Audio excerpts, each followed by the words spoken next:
Kumusta po kayo, mga minamahal naming tagapakinig, at maligayang pagbabalik sa ating channel. Sa bawat kwentong ating binubuksan, may mga pusong nasasaktan, may mga lihim na nabubunyag, at may pag-ibig na sumusubok sa lahat ng hangganan. Sabi nila, ang mga pinakamalaking biyaya ay dumarating sa mga hindi inaasahang pagkakataon. Pero paano kung ang biyayang yon ay siya ring magiging simula ng isang bangungot? Halina't pakinggan natin ang kwento ni Don Rafael at ng anghel na kanyang natagpuan sa gitna ng isang malakas na unos. Malakas ang buhos ng ulan, walang tigil ang paghampas ng hangin sa naglalakihang puno sa kahabaan ng kalsada sa Makati. Sa loob ng isang mamahaling itim na kotse, nakatanaw sa bintana si Don Rafael de Villa. Ang mga patak ng ulan ay tila karera sa salamin, kasabay ng mabigat na pag-aalala sa kanyang dibdib. Gabi na at delikado ang daan, ngunit may isang mahalagang pulong siyang kailangang tapusin. Dahan-dahan lang sa pagmamaneho, Mang Tonyo. Mahinahong sabi niya sa kanyang driver. Opo, Don Rafael, medyo malakas po talaga ang bagyo. Sagot ng matandang driver, pilit na inaaninag ang daan sa kabila ng makapal na hamog. Habang binabagtas nila ang isang madilim na eskinita, malapit sa Guadalupe bilang shortcut, biglang napapreno si Mang Tonyo. Muntik nang mauntog si Don Rafael sa upuan sa harapan. Anong nangyari? Tanong niya, bahagyang naalarma. May tao po yata, Don Rafael. Nanginginig na sagot ni Mang Tonyo. Isang bata po yata. Agad na dumungaw si Don Rafael. Sa liwanag ng headlight ng sasakyan, nakita niya ang isang maliit na anyo. Isang batang babae, marahil ay nasa 6 o 7 taong gulang, na nakaupo sa gilid ng kalsada, yakap-yakap ang kanyang mga tuhod habang binabayo ng ulan at hangin. Ang manipis niyang damit ay basang-basa at ang kanyang buhok ay nakadikit sa kanyang mukha. Nanginginig siya sa ginaw. Isang kurot ang naramdaman ni Don Rafael sa kanyang puso. Walang pag-aalinlangan, binuksan niya ang pinto ng kotse. Don Rafael, saan po kayo pupunta? Malakas po ang ulan, sigaw ni Mang Tonyo. Ngunit hindi siya pinansin ni Don Rafael.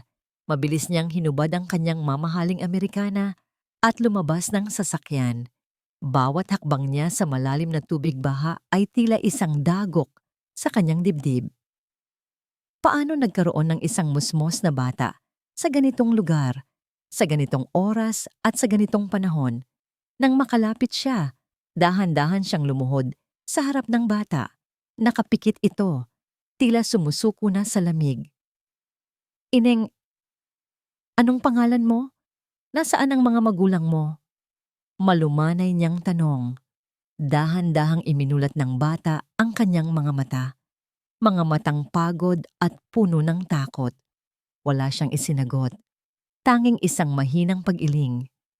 Nakita ni Don Rafael ang mga galos sa braso nito at ang nanlilimos na tingin sa kanyang mga mata. Hindi na siya nagtanong pa. Maingat niyang ibinalot ang kanyang Amerikana sa nanginginig na katawan ng bata. Ang init mula sa tela ay tila hindi sapat para pawiin ang lamig na bumabalot dito. Huwag kang mag-alala. Ligtas ka na. Bulong niya at marahan itong binuhat. Pagbalik sa kotse, agad na inabutan ni Mang Tonyo ng tuwalya si Don Rafael. Ngunit ang atensyon ng Don ay nasa batang nasa kanyang mga bisig. Mahimbing na itong nakatulog, tila sa wakas ay nakahanap ng isang ligtas na kanlungan. Pagdating nila sa mansyon sa Forbes Park, sinalubong sila ng mga kasambahay. Ang kanilang mga mukha ay puno ng pagtataka nang makita ang batang buhat-buhat ng kanilang amo. Yaya Sol, pakihanda po ang guest room. Bigyan niyo siya ng malinis na damit at mainit na pagkain. Utos ni Don Rafael sa pinakamatanda at pinagkakatiwalaang kasambahay. Sino po siya, Don Rafael? Tanong ni Yaya Sol. Ang kanyang mga mata ay puno ng awa para sa bata. Isa siyang anghel, Yaya. Isang anghel na naligaw sa gitna ng bagyo. Sagot ni Don Rafael, isang maliit na ngiti ang sumilay sa kanyang mga labi. Habang inaasikaso ni Yaya Sol ang bata na nagpakilalang si Lina, umakyat si Don Rafael sa kanilang silid para kausapin ang kanyang asawa, si Marisol. Naabutan niya itong nagbabasa ng isang magazine sa kanilang malawak na kama, balot ng kumot na seda. "Rafael, bakit ngayon ka lang at bakit basang-basa ka?" Tanong ni Marisol, hindi man lang inaalis ang tingin sa binabasa. "Marisol, may kailangan kang makita," sabi ni Don Rafael. Ang kanyang boses ay puno ng pananabik. Hinawakan niya ang kamay nito. "Halika." Bagamat nag-aalangan, sumunod si Marisol. Dinala siya ni Don Rafael sa guest room kung saan mahimbing nang natutulog si Lina, malinis na, at nakasuot ng isa sa mga lumang damit pantulog ng anak ng isa sa mga kasambahay. "Sino yan?" Malamig na tanong ni Marisol. Ang kanyang mga kilay ay nagsalubong. "Natagpuan ko siya sa daan, Marisol. Inabandona, giniginaw. Tingnan mo siya, parang isang anghel. Balak ko siyang kupkupin." Paliwanag ni Don Rafael, ang kanyang mga mata ay nagliliwanag sa pag-asa na makikita rin ng kanyang asawa ang nakikita niya. Ngunit ang ngiti ni Marisol ay pilit. Isang ngiting hindi umabot sa kanyang mga mata. "Rafael, hindi tayo isang ampunan. Hindi natin alam kung saan galing ang batang yan. Baka may sakit yan o baka anak ng isang kriminal. Marisol, isa lang siyang bata na nangangailangan ng tulong." Pakiusap ni Don Rafael. "Bigyan natin siya ng tahanan, ng pamilya. Hindi ba't ito na ang pagkakataon nating magkaroon ng anak sa pamamahay na ito?" Isang mahabang katahimikan ang namagitan sa kanila. Tinitigan ni Marisol ang natutulog na bata. Sa isang saglit, nakita ni Don Rafael ang isang emosyong hindi niya mabasa sa mga mata nito. Isang halo ng gulat, takot, at pagkasuklam. Ngunit mabilis din itong nawala. Napalitan ng isang blangkong ekspresyon. "Sige, Rafael." Sa wakas ay sabi ni Marisol. Ang kanyang boses ay kasing lamig ng hangin sa labas. "Kung yan ang gusto mo, para sa'yo." Gumaan ang pakiramdam ni Don Rafael. Hinagkan niya sa noo si Marisol. "Salamat, mahal ko. Alam kong matututunan mo rin siyang mahalin." Pinatay niya ang ilaw at dahan-dahang isinara ang pinto. Iniwan ang kanyang asawa at ang bata sa loob ng silid. Ngunit nang makatalikod na si Don Rafael, ang maskara ng kabaitan sa mukha ni Marisol ay unti-unting nalusaw. Dahan-dahan siyang lumapit sa kama. Tinitigan niya ang payapang mukha ni Lina. Ang bawat hibla ng kanyang pagkatao ay sumisigaw sa galit.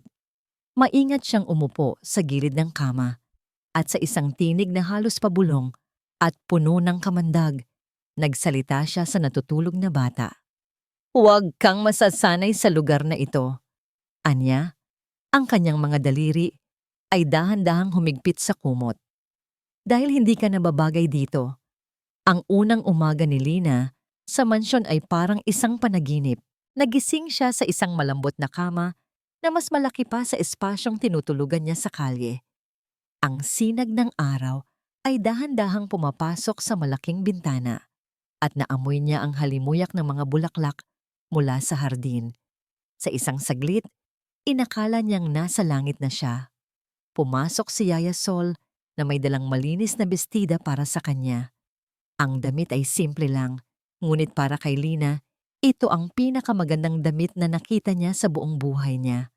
"Magandang umaga, Ineng. Handa na ang almusal. Hinihintay ka na ni Don Rafael," sabi ni Yaya Sol na may kasamang isang mainit na ngiti. Pagbaba nila sa malawak na hagdanan, lalong namangha si Lina. Ang mga pader ay may naglalakihang mga litrato, ang sahig ay kumikinang sa linis, at ang mga kasangkapan ay tila panghari. Sa dulo ng mahabang mesa sa dining hall, nakaupo si Don Rafael, nagbabasa ng dyaryo. Nang makita siya nito, agad itong ngumiti. "Halika, munting prinsesa. Maupo ka," sabi ni Don Rafael, itinuturo ang upuan sa tabi niya. Ang mesa ay puno ng pagkain, sinangag, itlog, hotdog, sariwang prutas at mainit na tsokolate. Nanginginig ang kamay ni Lina habang hawak ang kutsara at tinidor. Hindi niya alam kung paano ubusin ang lahat ng iyon. Dahan-dahan lang anak, sabi ni Don Rafael at kumuha ito ng tissue para punasan ang gilid ng kanyang bibig. Sa kabilang dulo ng mesa, tahimik na nakaupo si Marisol. Ang kanyang ganda ay tila isang perpektong porselana. Makinis, maningning, ngunit malamig. Ngumiti siya kay Don Rafael, ngunit nang bumaling ang tingin niya kay Lina, ang ngiting iyon ay hindi umabot sa kanyang mga mata. Pakiramdam ni Lina ay tila isa siyang dumi sa isang malinis na tela sa tuwing tinititigan siya nito. Kailangan ko nang umalis. May mahalaga akong pulong sa opisina, sabi ni Don Rafael matapos ang almusal. Hinalikan niya sa pisngi si Marisol at pagkatapos ay ginulo niya nang may paglalambing ang buhok ni Lina. Maging mabait ka, Lina, ha? Alagaan mo si Mami Marisol para sa akin. Tumango lang si Lina. Isang maliit na ngiti ang sumilay sa kanyang labi. Sa mga sandaling iyon, kasama si Don Rafael, pakiramdam niya ay kumpleto na ang kanyang mundo.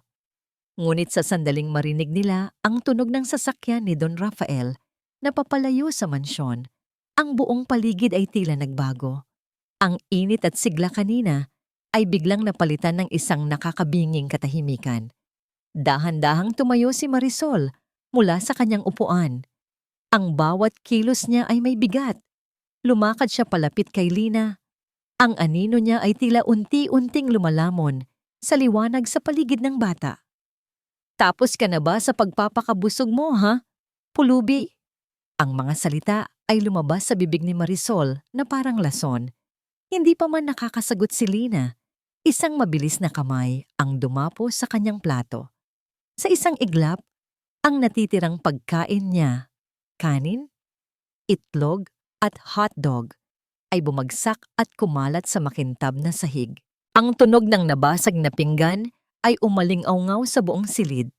Nanlaki ang mga mata ni Lina sa takot. Nagsimulang mamuo ang luha sa kanyang mga mata. Hindi ka nararapat kumain sa lamesang ito, maring sabi ni Marisol. Ang kanyang mga mata ay nag-aapoy sa galit. Linisin mo yan, gamit ang mga kamay mo. Pero po, hikbi ni Lina. Wala nang pero-pero. Linisin mo, sabi. Sigaw ni Marisol. Nanginginig ang buong katawan ni Lina habang dahan-dahan siyang bumababa sa kanyang upuan at lumuhod sa sahig.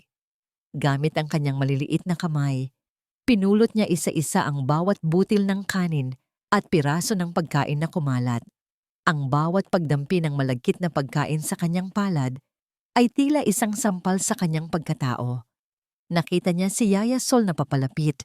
May dalang basahan, ngunit isang matalim na tingin mula kay Marisol ang nagpatigil dito. Walang nagawa ang matandang kasambahay, kundi ang manood na may awa sa kanyang mga mata. Matapos linisin ang sahig, hinila ni Marisol si Lina sa braso, pakyat sa hagdan. Hindi sa magandang guest room kung saan siya natulog kagabi, kundi sa isang masikip at madilim na silid sa atik. Maalikabok ang sahig, may isang maliit na kama sa gilid, at isang bintanang rehas na bakal ang nagpapakita lang ng kapirasong langit. Dito ang bago mong kwarto? Sabi ni Marisol, tinutulak si Lina papasok. Para matuto kang lumugar. At pagkatapos ay isinara niya ang pinto ng malakas. Iniwan si Lina sa katahimikan at kadiliman. Doon, sa malamig na sahig, niyakap ni Lina ang kanyang mga tuhod at umiyak nang walang tunog. Ang paraisong natagpuan niya kaninang umaga ay bigla na lang naging isang kulungan. Ang init ng pagmamahal ni Don Rafael ay napalitan ng nagyayelong kalupitan ni Marisol. Hindi niya maintindihan ano ang ginawa niyang masama. Habang lumalalim ang gabi, tanging ang isang bagay na lang ang nagbibigay sa kanya ng kaunting kapanatagan, ang kwintas na nakasabit sa kanyang leeg. Isang kwintas na may palawit na hugis kalahating buwan. Ito na lang ang tanging alaala niya bago pa man siya mapadpad sa mansyon. Mahigpit niya itong hinawakan. na para bang ito ang tanging lubid na kumakapit sa kanya para hindi siya malunod sa kalungkutan. Nakatulog si Lina dahil sa pagod sa kaiiyak. Ilang oras ang lumipas, dahan-dahang bumukas ang pinto ng kanyang silid. Pumasok si Marisol na parang isang anino. Walang ingay ang kanyang mga yapak. Lumapit siya sa kama at pinagmasdan ang natutulog na bata. Ang kanyang tingin ay hindi nakatuon sa mukha ni Lina, kundi sa kumikinang na kwintas sa leeg nito. Isang alaala ang pumasok sa kanyang isip, isang alaala ng isang nakaraang puno ng kahirapan at isang desisyong pilit na niyang kinakalimutan. Ang kwintas na yon, ang kalahating buwan na yon, ito ang tanging murang alahas na naipundar nila ng kanyang dating kasintahan, isang simbolo ng kanilang mga pangarap sa ilalim ng parehong buwan. Ang kalahati ay nasa kanya at ang kalahati ay ibinigay niya sa isang nilalang na isinumpa niyang kakalimutan habang buhay. Isang sumpa, iyon ang tingin niya sa bata ngayon. Isang multo ng nakaraan na bumalik upang sirain ang perpektong buhay na kanyang itinayo. Nanginginig ang kanyang mga daliri habang dahan-dahan niyang iniaabot ang mga ito patungo sa leeg ni Lina. Ang kanyang mga kuko na perpektong pinakintab ay dumampi sa malamig na metal ng kadena. Ang kailangan niya lang gawin ay tanggalin ito, itapon, at magpanggap na hindi ito kailanman umiral. Pilit niyang binuksan ang kawit ng kwintas, ngunit dahil sa panginginig ng kanyang kamay, nahihirapan siya, nawalan siya ng pasensya. Isang galit ang muling umakyat sa kanyang dibdib. Bakit kailangan siyang pahirapan ng nakaraan kahit sa ganitong paraan?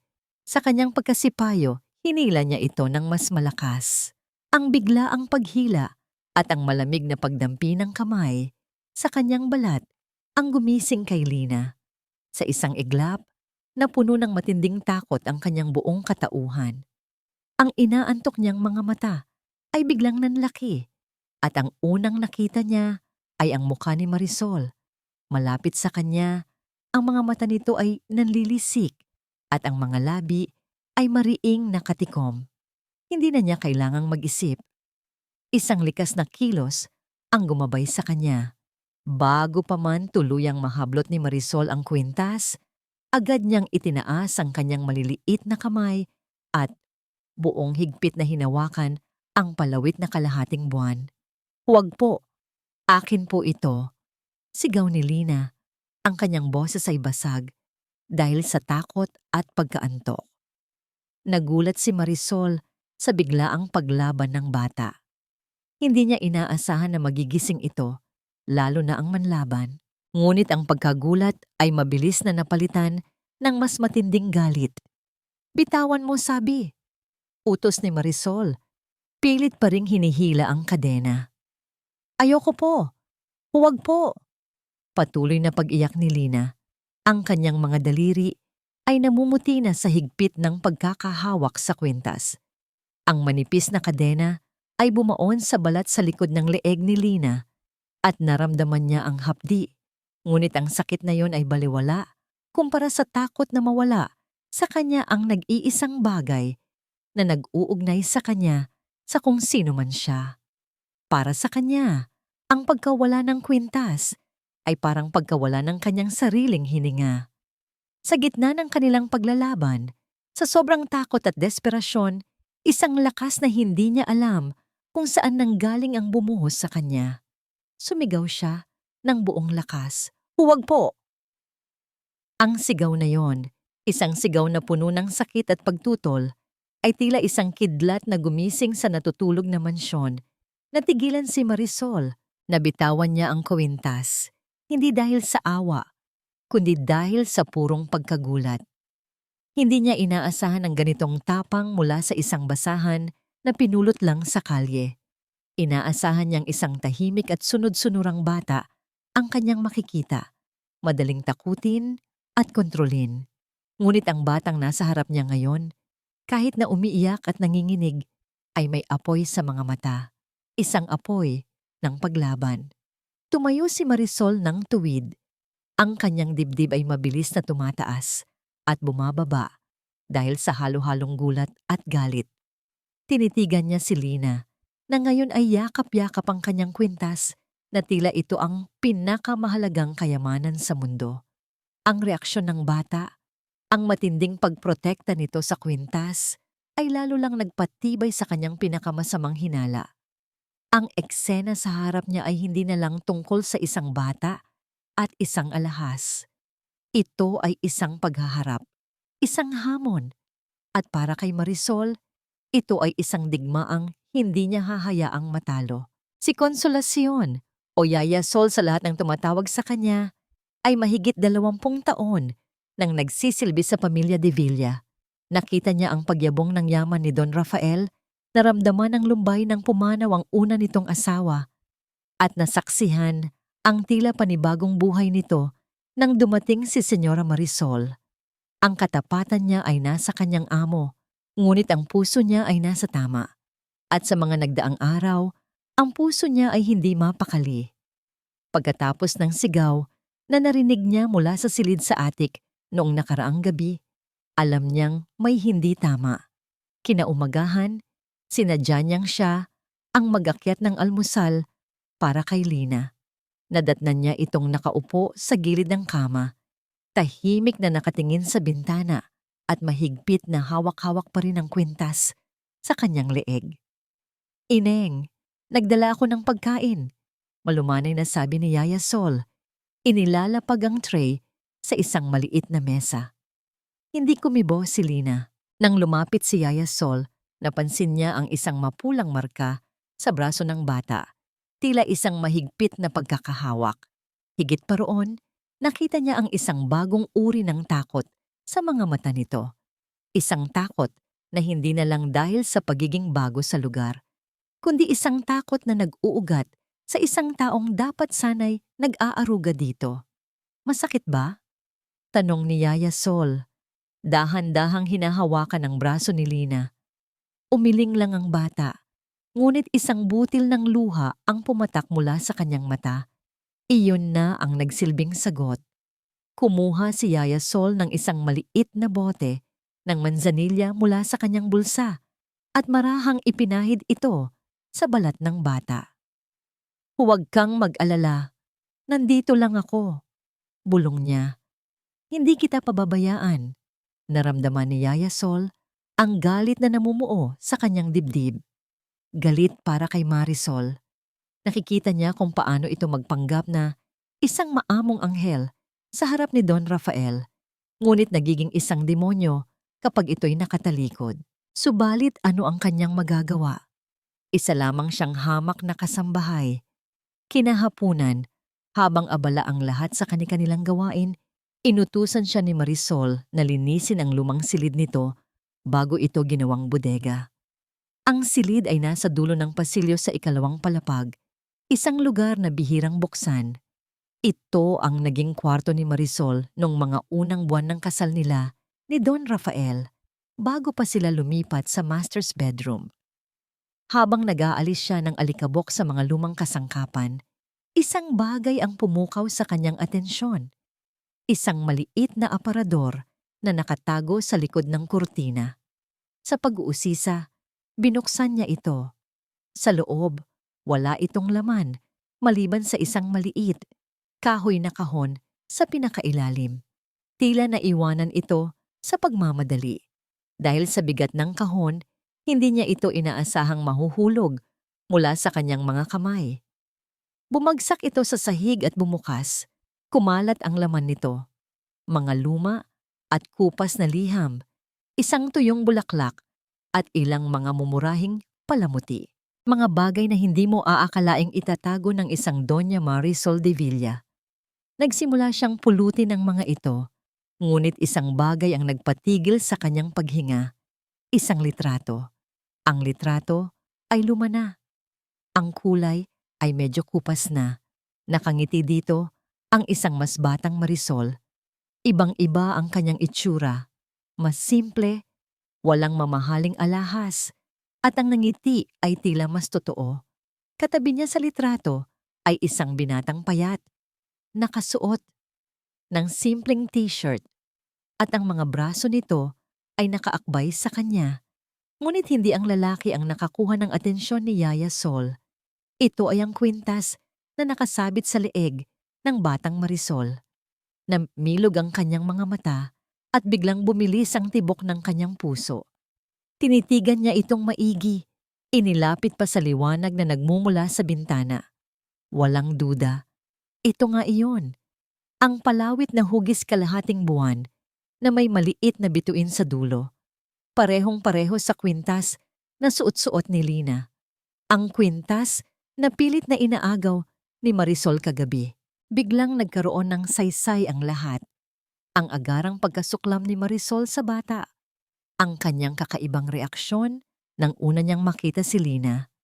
Ang kanyang desperadong pagtatangka na kunin ang kwintas, ang batang kinamumuhian niya. Ang batang tinatrato niyang parang basura. Nabitawan ni Yaya Sol ang hawak na litrato. Ang kanyang mga kamay ay nagsimulang manginig. Hindi maaari. Ang isiping iyon ay napakabigat, napakadilim, na halos hindi kayang tanggapin ng kanyang isipan. Paanong ang isang ina? Anong ginagawa mo? Isang malamig na boses ang biglang bumasag sa katahimikan. Parang isang estatwa na binuhusan ng nagyayelong tubig. Natigilan si Yaya Sol. Dahan-dahan siyang lumingon at nakita niya si Marisol. Nakatayo sa may pintuan. Ang mga braso ay nakakrus sa kanyang dibdib at ang mga mata ay matalim na nakatitig sa kanya. Hindi niya namalayan ang pagdating nito. Senyora, nauutal na sabi ni Yaya Sol. Mabilis na yumuko para damputin ang litrato. Sinusubukang itago ito sa kanyang likuran. Nag-aayos lang po ako ng mga gamit, gaya po ng utos ninyo. Ngunit huli na ang lahat. Nakita na ni Marisol ang litratong hawak niya. Sa isang mabilis at tiyak na kilos, lumapit si Marisol at walang sabi-sabing hinablot ang litrato mula sa nanginginig na kamay ng matanda. Nang makita ni Marisol ang laman ng litrato, isang anino ang dumaan sa kanyang perpektong mukha. Ang maskara ng isang mahinahong donya ay biglang gumuho at ang lumabas ay isang babaeng nababalot ng purong takot at galit. Saan mo ito nahanap? Ang tanong ni Marisol.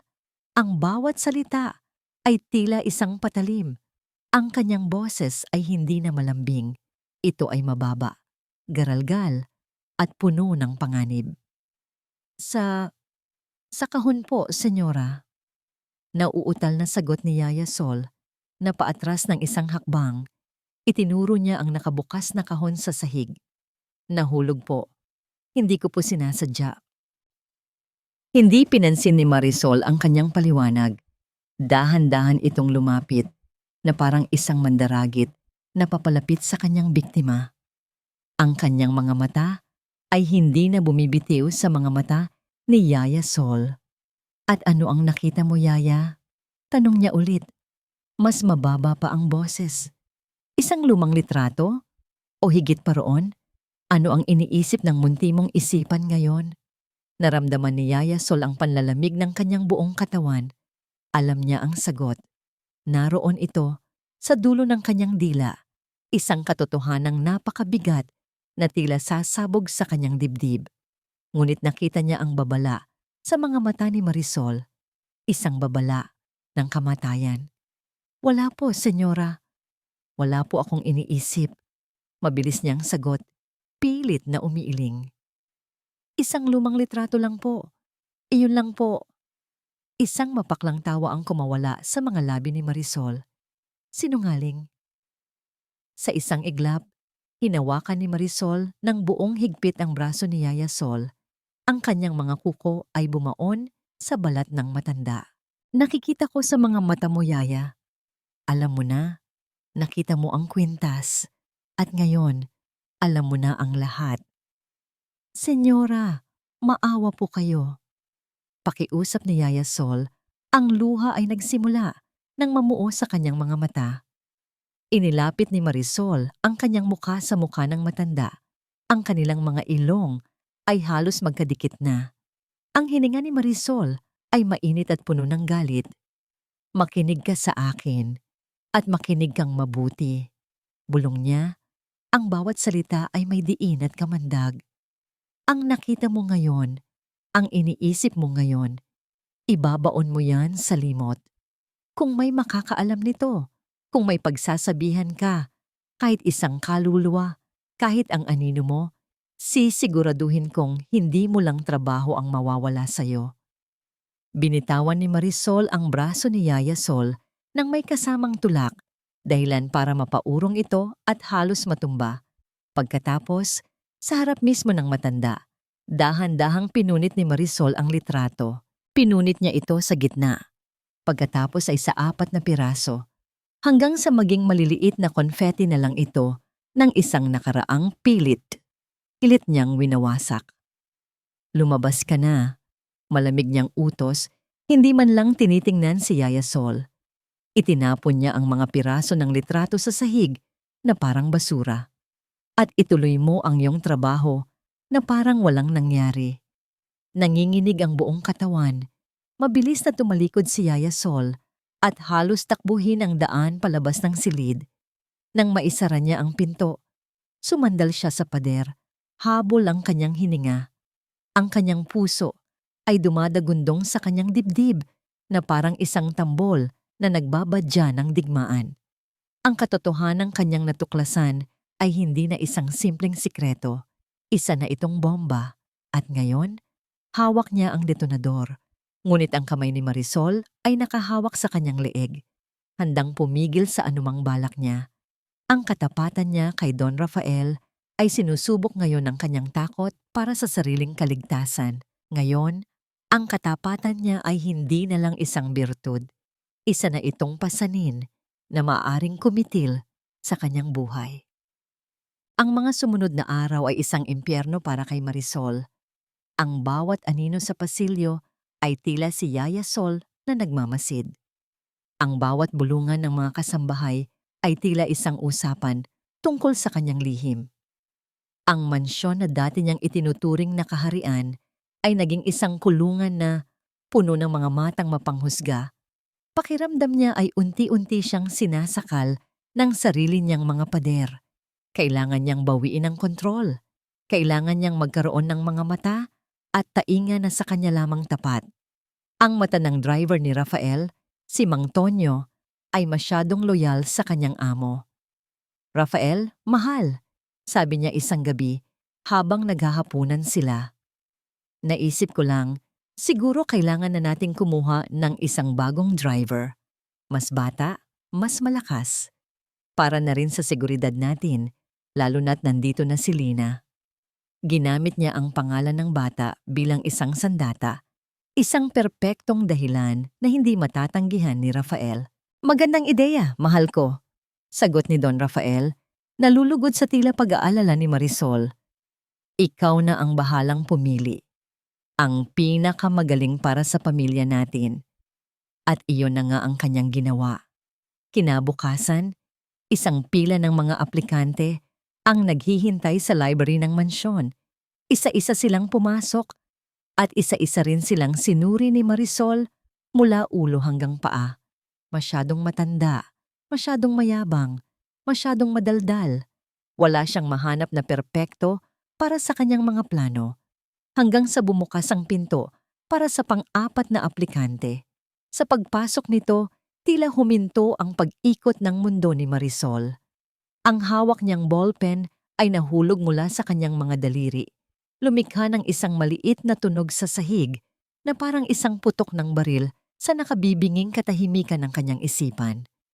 Ang lalaking nakatayo sa harap niya ay mas matanda na ngayon.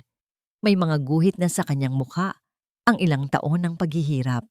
Ang kanyang balat ay mas maitim dahil sa sikat ng araw. Ngunit ang mga matang iyon, kilalang kilala niya ang mga matang iyon.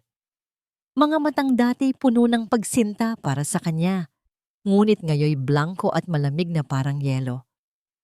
Si Rico Santos, ang kanyang unang pag-ibig, ang ama ng batang pilit niyang itinatago sa attic. "Magandang umaga po, ma'am. Ako po si Rico Santos. Nag-a-apply para sa posisyon ng driver.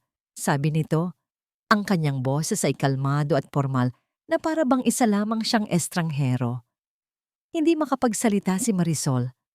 Ang kanyang dila ay tila na manhid. Ang lahat ng dugo sa kanyang katawan ay tila umakyat sa kanyang ulo. Isang alaala ang biglang bumalik. Ang amoy ng pawis ni Rico na hinaluan ng murang pabango. Ang gaspang ng kanyang mga kamay na sanay sa trabaho. Ang mga pangarap na sabay nilang binuo sa isang maliit na barong-barong. Mga alaalang matagal na niyang ibinaon, ngunit ngayon ay bumabangon na parang isang bangkay mula sa hukay. Nagkunwari siyang umubo para maitago ang kanyang panginginig. Pinilit niyang pulutin ang ballpen at kinuha ang resume ni Rico na may nanginginig na kamay. Rico Santos, basa niya, pinipilit na maging profesional. Saan ka nagtrabaho dati?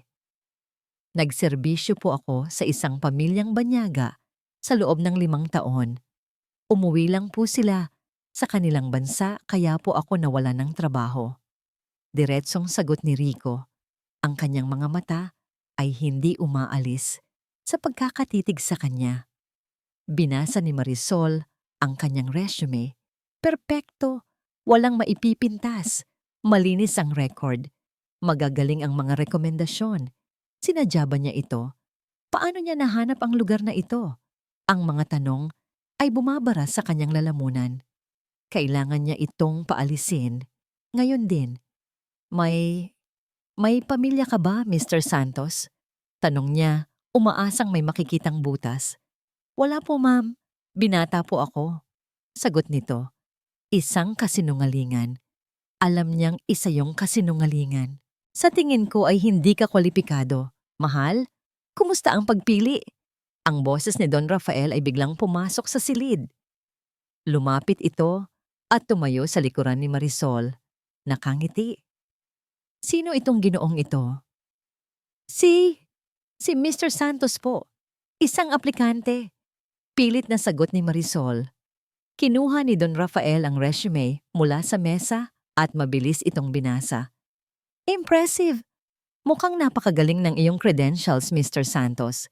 At mukha kang mapagkakatiwalaan. Salamat po, sir. Magalang na sagot ni Rico.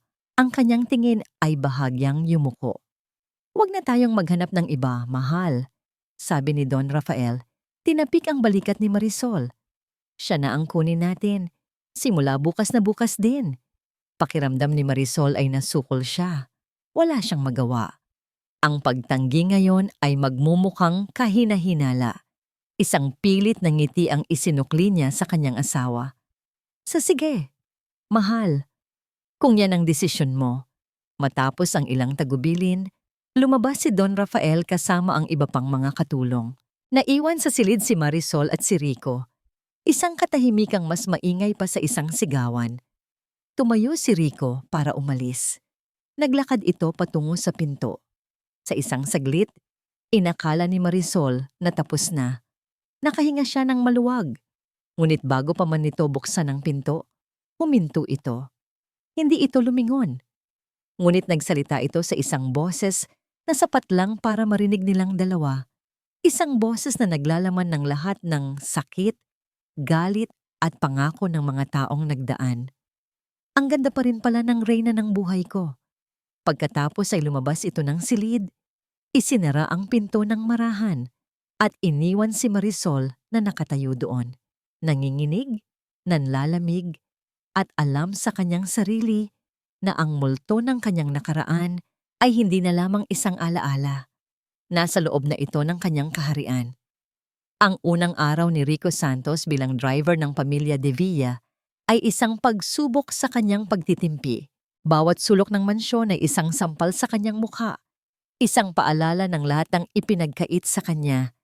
Ng lahat ng ninakaw ni Marisol, ang kinang ng sahig, ang halimuyak ng mga bulaklak sa hardin, ang katahimikan na dulot ng yaman. Lahat ng ito ay itinayo sa pundasyon ng kanilang wasak na mga pangarap. Pero hindi siya naroon para sa mga pader o kasangkapan. Naroon siya para sa isang bagay na mas mahalaga pa sa lahat ng yaman sa mundo. Mula sa rearview mirror, pinagmamasdan niya si Marisol. Ang paraan ng pag-upo nito, ang pagtaas ng kanyang kilay, ang pag-utos sa mga kasambahay, siya pa rin ang Marisol na kilala niya, ngunit binalot na ng isang makapal at mamahaling balat ng kasinungalingan.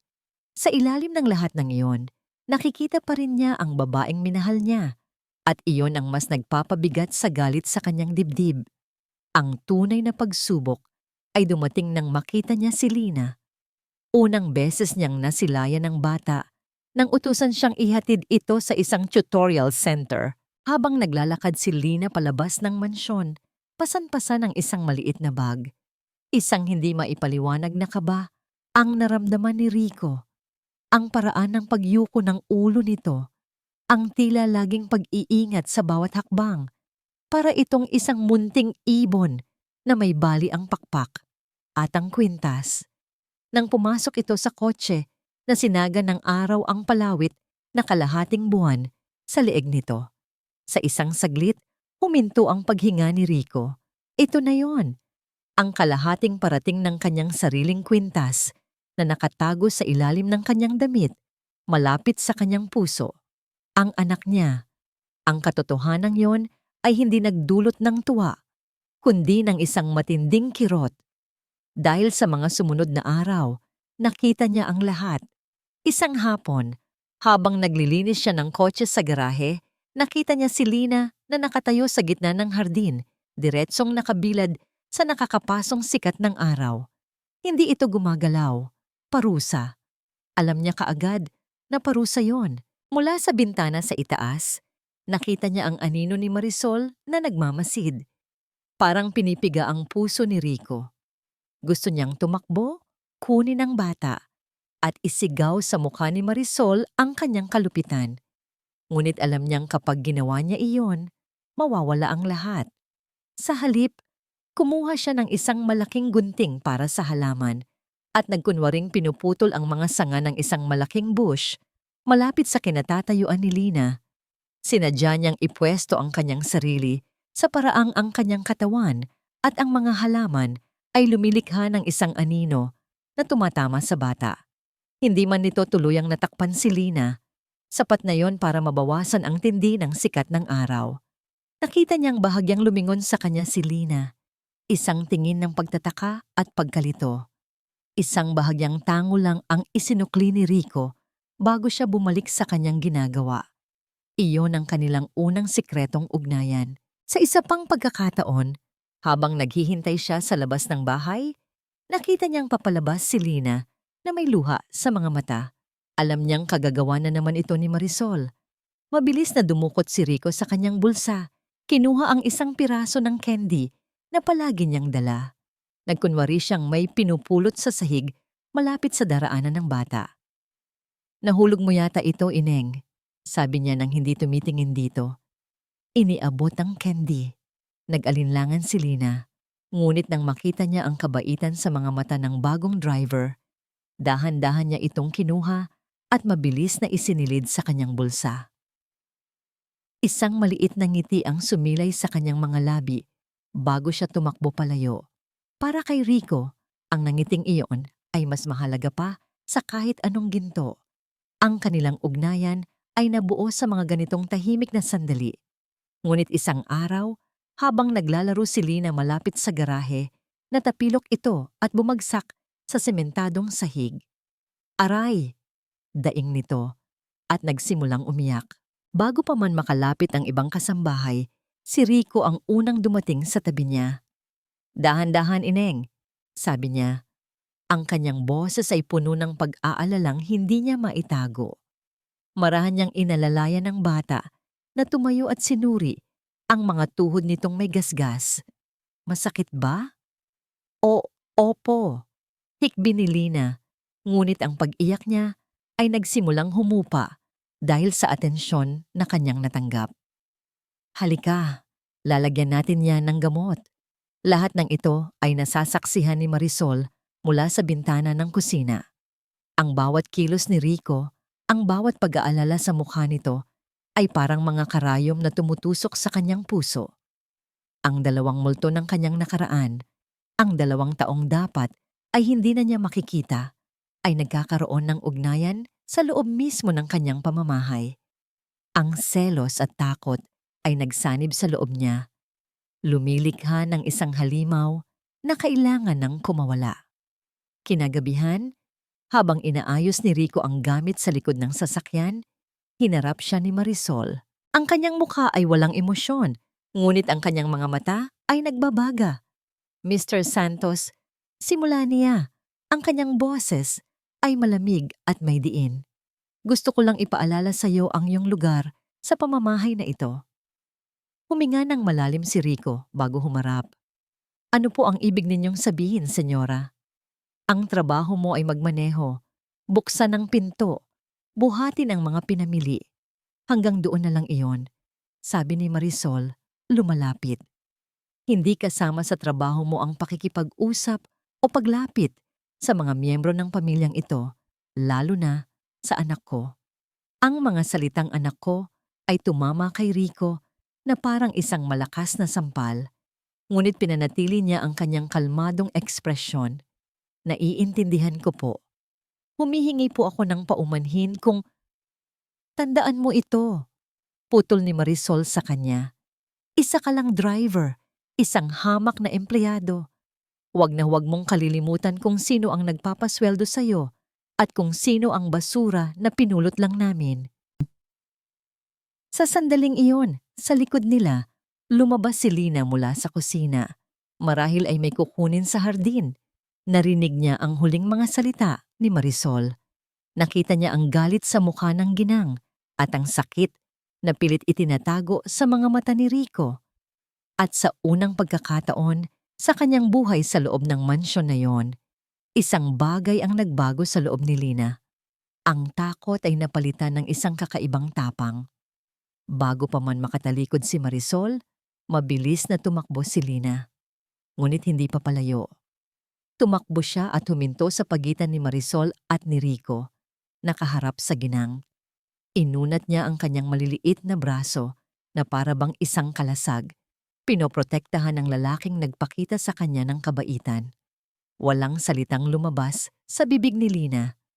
Ngunit ang kanyang kilos, ang kanyang matapang na pagtayo sa harap ni Rico, ay isang sigaw na mas malakas pa sa anumang salita. Natigilan si Marisol, natigilan din si Rico. Ang tahimik na ugnayan sa pagitan ng mag-ama ay hindi na ngayon isang sikreto. Kusa itong lumabas sa liwanag sa harap mismo ng kanilang kaaway. Isang bihirang pagkakataon para kay Don Rafael de Villa ang makauwi ng maaga mula sa opisina. Natapos niya ang lahat ng kanyang pulong nang mas maaga sa inaasahan at isang ideya ang pumasok sa kanyang isip. Ang sorpresahin ang kanyang pamilya. Isang ngingiti ang sumilay sa kanyang mga labi habang iniisip ang magiging reaksyon ni Marisol at ang masayang tili ni Lina kapag bigla niya itong niyakap mula sa likuran. Dahan-dahan niyang ipinasok ang kanyang susi sa pinto para hindi lumikha ng ingay. Ang mansyon ay tahimik, isang uri ng katahimikan na karaniwan sa mga oras na yon. Ang tanging maririnig ay ang mahinang ugong ng aircon at ang malayong tunog ng mga kubyertos mula sa kusina, kung saan marahil ay naghahanda na ng hapunan si Yaya Sol. Naamoy niya ang paborito niyang adobo. Napangiti siya. Nasa bahay na ako. Bulong niya sa sarili. Dahan-dahan siyang naglakad sa makintab na sahig. Ang kanyang mamahaling sapatos ay halos walang nililikhang tunog. Ang kanyang plano ay dumiretso sa kanilang silid ni Marisol. Ngunit isang bagay ang nagpatigil sa kanya. Isang tunog. Hindi ito malakas. Sa katunayan, kung hindi dahil sa katahimikan ng buong bahay, marahil ay hindi niya ito mapapansin. Isang mahinang tunog ng paghikbi, isang pigil na pag-iyak. Napakunot ang kanyang noo. Ang tunog ay nanggagaling sa itaas, sa direksyon ng mga silid tulugan, sa direksyon ng silid ni Lina sa atik. Biglang bumigat ang kanyang dibdib. May sakit ba si Lina? Nadapa ba siya? Ang mga tanong ay mabilis na pumasok sa kanyang isip. Ang kanyang plano na manorpresa ay napalitan ng pag-aalala. Mabilis ngunit maingat ang kanyang mga hakbang paakyat sa hagdanan. Habang papalapit siya, mas lumilinaw ang tunog. Hindi na lang ito simpleng pag-iyak. May kasama itong isang boses. Isang pamilyar na boses na bumubulong ng may diin at galit. Ang boses ni Marisol. Sabi ko sa'yo, tumigil ka na sa pag-iyak. Wala kang karapatang umiyak sa pamamahay na ito. Isa kang malaking pagkakamali. Natigilan si Don Rafael sa tapat ng pintuan ng silid ni Lina na bahagyang nakaawang. Ang kanyang kamay na handa ng kumatok ay nanigas sa hangin. Ang kanyang puso ay nagsimulang tumibok ng malakas sa kanyang dibdib. Hindi. Baka nagkakamali lang siya ng dinig. Baka nananaginip lang si Lina at pinapakalma lang siya ni Marisol. Iyon dapat ang paliwanag. Dahan-dahan, itinulak niya ang pinto. Ang kanyang nakita ay isang imaheng habambuhay na masusunog sa kanyang alaala. Sa madilim na silid, na tinatamaan lang ng kaunting liwanag mula sa pasilyo, nakita niya si Lina na nakasandal sa pader. Umiiyak ito nang walang tunog. Ang kanyang maliliit na balikat ay nanginginig. Nakatayo sa harap niya si Marisol, parang isang anino ng kadiliman. Isang kamay nito ay mahigpit na nakahawak sa braso ni Lina, habang ang isa ay nakataas, tila handa ng dumapo sa mukha ng bata. Sa pisngi ni Lina, malinaw na nakamarka ang pula ng isang sampal. Sa isang iglap, tila huminto ang mundo ni Don Rafael. Ang hangin ay nawala sa kanyang mga baga. Ang lahat ng pag-aalinlangan, lahat ng maliliit na hinala, na pilit niyang isinasantabi nitong mga nakaraang linggo, ay biglang nagsanib-sanib at sumabog sa harap niya. Marisol? Ang kanyang boses ay halos hindi lumabas. Isang mahinang bulong na puno ng pagkabigla at sakit. Sa tunog ng kanyang boses, parehong napalingon sa kanya ang mag-ina. Ang galit sa mukha ni Marisol ay biglang napalitan ng purong pagkataranta. Ang takot sa mga mata ni Lina ay mas lalo pang lumaki nang makita siya. Mabilis na binitawan ni Marisol ang braso ni Lina na para bang ito'y isang nagbabagang bakal. Ang kanyang mukha ay biglang namutla. Rafael! Mahal! Anong ginagawa mo rito? Akala ko. Pero hindi na naituloy ni Marisol ang kanyang sasabihin. Pumasok si Don Rafael sa silid. Ang kanyang mga mata ay hindi inaalis sa pulang marka sa pisngi ni Lina. Lumuhod siya sa harap ng bata. Ang kanyang mga kamay ay nanginginig. Anong nangyari dito? Tanong niya. Ang kanyang boses ay nagsisimula ng magbago. Nagkakaroon ng isang lamig na kahit kailan ay hindi pa narinig ni Marisol. At doon, ipinakita ni Marisol kung gaano siya kahusay na artista. Biglang namuo ang luha sa kanyang mga mata. Ang kanyang mga labi ay nagsimulang manginig. Rafael, nagkaroon siya ng isang masamang panaginip, isang teribleng bangungot. Sumisigaw siya at nagwawala. Hindi ko siya magising. Hinawakan ko lang siya para pakalmahin. Pero sa pagpupumiglas niya, hindi ko sinasadya. Natabig ko siya. Oh, Rafael, maniwala ka sa akin. Sinusubukan ko lang siyang tulungan. Ang kanyang pag-iyak ay puno ng pighati. Ang kanyang paliwanag ay halos perpekto. Isang aksidente. Isang ina na nag-aalala lamang. Tumingin si Don Rafael mula kay Lina patungo sa umiiyak niyang asawa. Gusto niyang maniwala. Ang buong pagkatao niya ay gustong maniwala sa paliwanag nito. Mas madaling tanggapin na isa yung aksidente kaysa tanggapin na ang babaeng pinakamamahal niya ay isang halimaw. Tumayo siya at lumapit kay Marisol. Shhh! Tahan na, sabi niya, bagamat ang kanyang sariling boses ay walang kasiguraduhan. Ngunit bago pa man niya mayakap ang kanyang asawa, binuhat niya muna si Lina. Ang munting katawan ng bata ay nanginginig pa rin. Hinaplos niya ang buhok nito at hinalikan sa noo. Shhh! Ligtas ka na, anak. Tapos na ang masamang panaginip. Idinantay ni Lina ang kanyang ulo Sa balikat ni Don Rafael, ang kanyang pag-iyak ay unti-unti nang nagiging mga hikbi na lang. Dala-dala niya ito palapit sa kama. Pinanood siya ni Marisol. Ang luha ay patuloy pa ring dumadaloy sa kanyang mukha. Isang perpektong imahe ng isang nagsisising ina. Inihiga ni Don Rafael ang bata sa kama at kinumutan ito.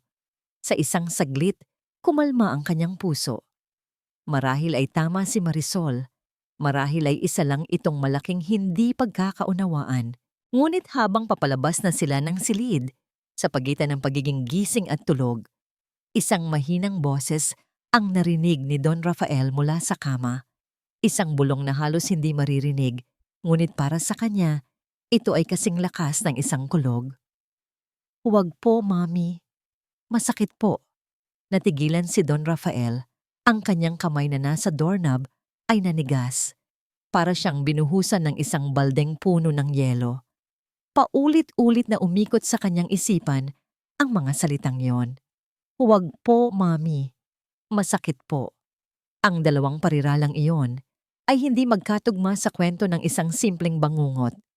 Ang isang bata ay hindi hihiling sa kanyang mommy na tumigil kung ito ay nagpapakalma sa kanya.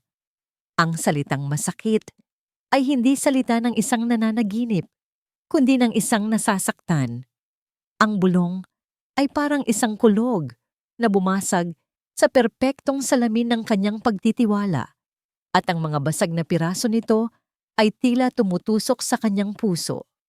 Dahan-dahan, halos hindi humihinga, lumingon siya kay Marisol.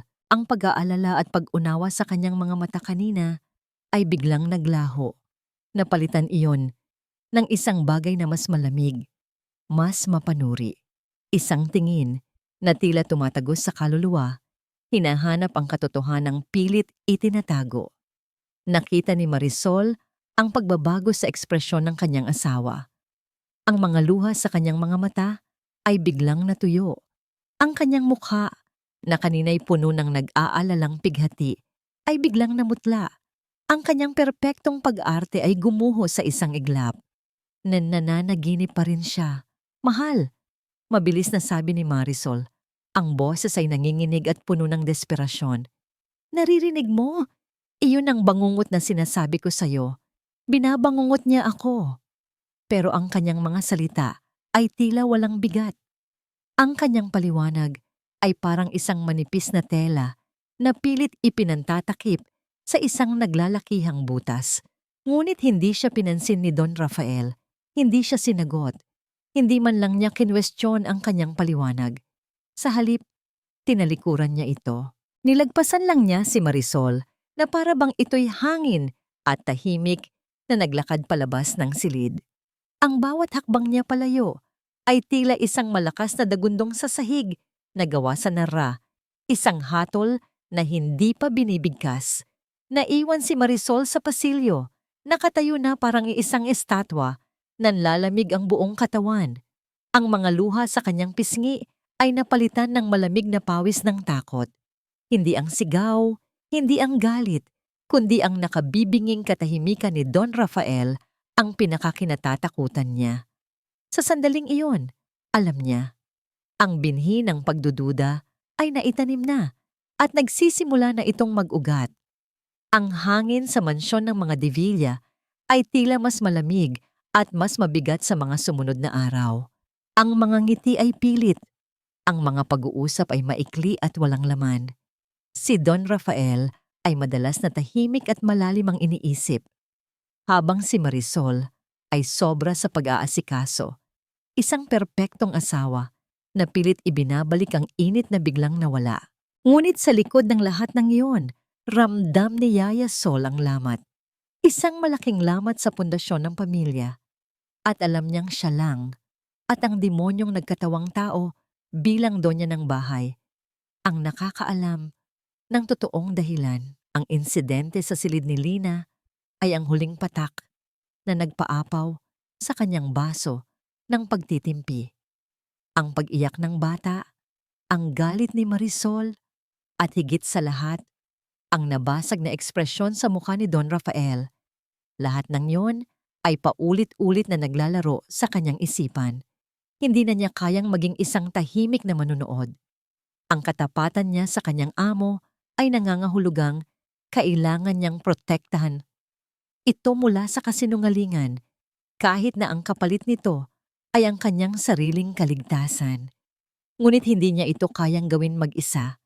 Kailangan niya ng kakampi at iisang tao lang ang nasa isip niya, ang bagong driver na si Rico Santos. Napapansin niya ang mga palihim na tingin nito kay Lina, mga tinging hindi para sa isang estranghero, kundi tingin na puno ng pag-aalala at pag-aari. Napapansin niya kung paano nito palihim na pinoprotektahan ng bata. Mayroon ding sikreto ang lalaking ito, sigurado siya. Isang hapon, habang nagkakape ang mag-asawang Devilla sa sala, nakita ni Yaya Sol si Rico na nag-aayos ng mga gamit sa hardin. Ito na ang kanyang pagkakataon. Dala-dala ang isang baso ng tubig, lumapit siya rito. Rico, iho, tawag niya. Sapat lang ang lakas para marinig nito. Po, Yaya Sol, magalang na sagot nito, huminto sa ginagawa. May ipapakiusap lang sana ako. Sabi niya, pasimpleng inililibot ang tingin para siguraduhing walang nakakarinig. Mamayang gabi, kapag tapos na ang lahat ng gawain, maaari ba tayong magkita sa likod ng hardin? Malapit sa lumang puno ng mangga? May mahalaga lang akong sasabihin. Napakunot ang noo ni Rico. Isang bakas ng pagdududa ang gumuhit sa mukha nito. Ngunit nang makita niya ang sinseridad at pagmamakaawa sa mga mata ng matanda, dahan-dahan itong tumango. Sige po, Yaya. Maghihintay po ako. Nang gabing iyon, sa ilalim ng malamlam na ilaw ng buwan, naganap ang kanilang pagtatagpo. Ang hangin ay malamig at ang katahimikan ng gabi ay dinaragdagan ang tensyon sa pagitan nila. Ano po ang pag-uusapan natin, Yaya Sol? Tanong ni Rico, ang kanyang boses ay maingat. Huminga ng malalim si Yaya Sol, nanginginig ang kanyang mga kamay na nakatago sa loob ng kanyang bulsa. Tungkol sa batang si Lina, agad na nagbago ang tindig ni Rico, naging mas alerto, mas matigas. Ano po ang tungkol sa kanya? Alam kong hindi ka lang isang simpleng driver, diretsong sabi ni Yaya Sol. Nakikita ko ang paraan ng pagtingin mo sa kanya. Nakikita ko ang pag-aalala mo. Sabihin mo sa akin, Rico, sino ka ba talaga? Isang mahabang katahimikan ang namagitan sa kanila. Tinitigan ni Rico ang matanda. Sinusuri kung ito ba ay isang patibong. Ngunit ang nakita niya ay purong pag-aalala. Isa po akong taong may hinahanap. Sa wakas ay sagot nito. Iyon na ang kumpirmasyong kailangan ni Yaya Sol. Dahan-dahan, kinuha niya mula sa kanyang bulsa ang isang maliit na sobre. Mula roon, inilabas niya ang mga pinunit na piraso ng litrato na maingat niyang pinulot at pinagtagpi-tagpi muli. Ito ba ang hinahanap mo? Tanong niya, ipinapakita ang litrato kay Rico. Sa liwanag ng buwan, malinaw na nakita ni Rico ang imahe, isang mas batang Marisol at ang kwintas sa leeg nito. Biglang nanikip ang kanyang dibdib, isang sakit na matagal na niyang dinadala ang muling kumirot. Saan? Saan niyo po ito nakuha? Tanong niya. Ang boses ay nanginginig sa unang pagkakataon. Sa mga lumang gamit ni Senyora, sagot ni Yaya Sol. Nakita niya akong nakita ito o may... Nagalit siya, pinunit niya at pinagbantaan niya ako. Ang pag-amin na iyon ang bumasag sa lahat ng pagdududa ni Rico. Alam na niya ngayon na nasa iisang panig sila. Dahan-dahan, isinuot niya ang kanyang kamay sa ilalim ng kanyang damit at inilabas ang sarili niyang kwintas. Ngunit hindi ito isang buong kwintas. Isang kadena ito na may palawit na hugis kalahating buwan. Ang kapares ng nasa leeg ni Lina. Ang kwintas sa litratong yan. Sabi ni Rico, ang kanyang boses ay puno ng pait. 2 piraso yan. Ang isa ay nasa kanya. At ang isa ay ibinigay niya sa anak namin bago niya ito iwan. Napatakip ng bibig si Yaya Sol. Ang kanyang hinala ay kinumpirma na. Ang katotohanan ay mas masakit at mas malupit pa sa kanyang inaakala. Si Lina, anak mo siya, bulong niya. Tumango si Rico, isang butil ng luha ang pumatak. Mula sa kanyang mga mata, isang luhang matagal na niyang kinikimkim. Matagal ko na siyang hinahanap. At ngayon, na natagpuan ko na siya, nakikita ko siyang sinasaktan ng sarili niyang ina. Sa sandaling iyon, ang kanilang mga sikreto ay naging isa. Ang kanilang mga takot ay naging isang pinagsamang lakas. Hindi na sila nag-iisa. Kailangan nating sabihin kay Don Rafael ang lahat, mariing sabi ni Yaya Sol. Hindi pa ngayon. Sagot ni Rico, pinupunasan ng kanyang luha. Kailangan natin ng tamang panahon. Kailangan natin ng mas matibay na ebidensya. Dahil sa ngayon, salita lang natin laban sa salita ng isang asawang perpekto sa kanyang paningin. Kung gayon, maghihintay tayo. Sabi ni Yaya Sol, ang kanyang boses ay buo na at puno ng determinasyon. At magkasama nating poprotektahan ang bata. Ngunit sa kalagitnaan ng kanilang pinag-isang pangako, isang tunog ang biglang pumutol sa kanilang pag-uusap. Ang tunog ng mga tuyong dahon na natatapakan. Isang anino ang papalapit mula sa direksyon ng mansyon. Mabilis na itinago ni Rico ang kanyang kwintas at kinuha ni Yaya Sol ang sobre. Nagkunwari silang nag-uusap tungkol sa mga halaman. Ang kanilang mga puso ay kumakabog ng sabay. Papalapit na ang anino. Papalapit na si Marisol. Ang bawat gabi para kay Marisol ay isang parusa. Ang kama na dati isang paraiso ay naging isang malawak at malamig na disyerto. Ang espasyo sa pagitan nila ni Rafael ay tila isang bangin na hindi na kayang tawirin. Ramdam niya ang paglayo nito sa paraan ng pagtalikod nito sa kanya sa gabi, sa formalidad ng boses nito sa umaga, sa mga tingin nitong tila tumatagos sa kanya na para bang hinahanap ang isang bagay na nawala. Ang binhi ng pagdududa na naitanim ay nagsisimula ng kumalat na parang lason. Lalo pa itong pinalala ng mga nakikita niya sa araw. Ang palihim na pag-uusap ni Yaya Sol at Rico, ang paraan ng pagngiti ni Lina sa driver na dati para lang sa kanyang Don Rafael. Silang tatlo, isang alyansang nabubuo sa kanyang likuran, isang hukbo na handang wasakin ang lahat ng kanyang pinaghirapan. Hindi siya maaring maghintay na sila ang unang umatake. Kailangan niyang unahan sila. Kailangan niyang tanggalin ang pinakaugat ng lahat ng problema, ang bata. Ngunit hindi niya ito maaaring saktan ng pisikal. Masyado nang delikado yon. Kailangan niyang sirain ang isang bagay na mas mahalaga pa, ang tiwala ni Rafael. Alam niya ang kahinaan ng kanyang asawa, ang pagpapahalaga nito sa katapatan at pagkasuklam nito sa pagnanakaw. Isang gabi, habang nagbabasa ng libro si Rafael sa kanilang silid, lumapit si Marisol. Ang kanyang mukha ay basang-basa sa pekeng luha, ang kanyang mga balikat ay nanginginig. Rafael? Hikbi niya, umupo sa gilid ng kama.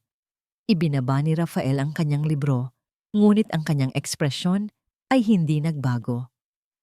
Anong problema, Marisol? Hindi na ako mapakali sa pamamahay na ito. Sabi niya, ang bawat salita ay maingat na pinili.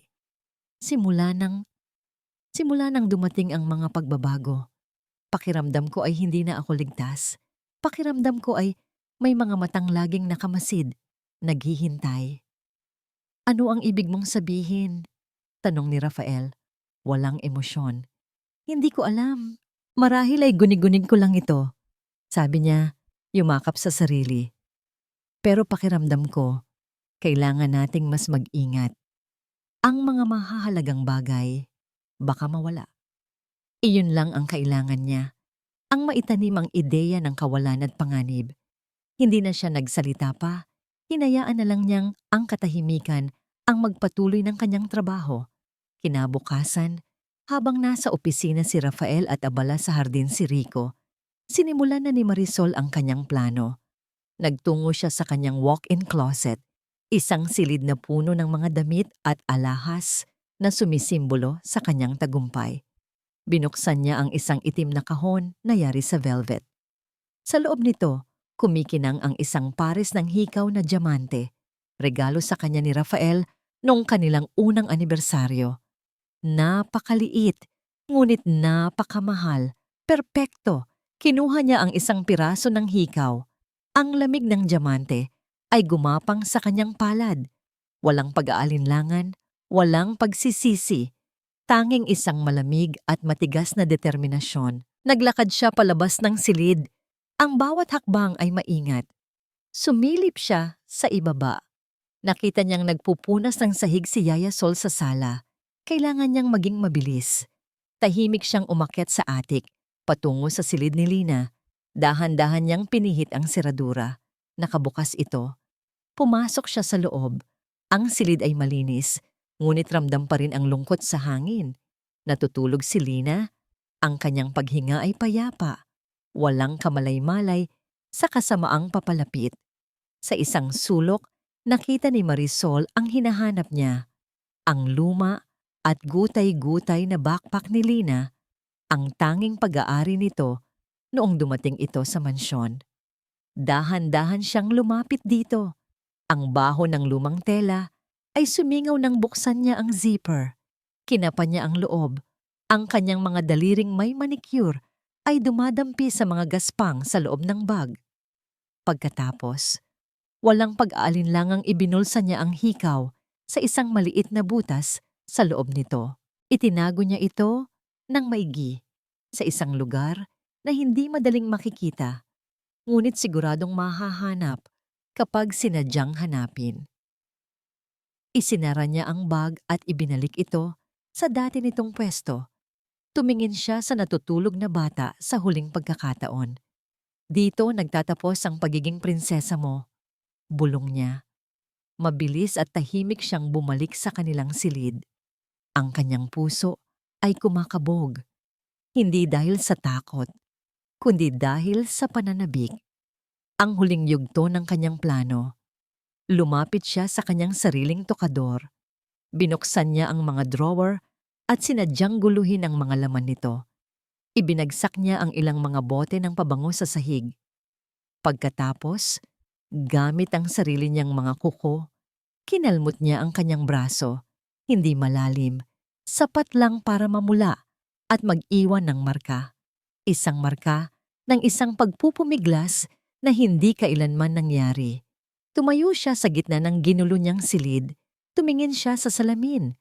Ang kanyang refleksyon ay isang babaeng biktima. Isang babaeng ninakawan. Perpekto.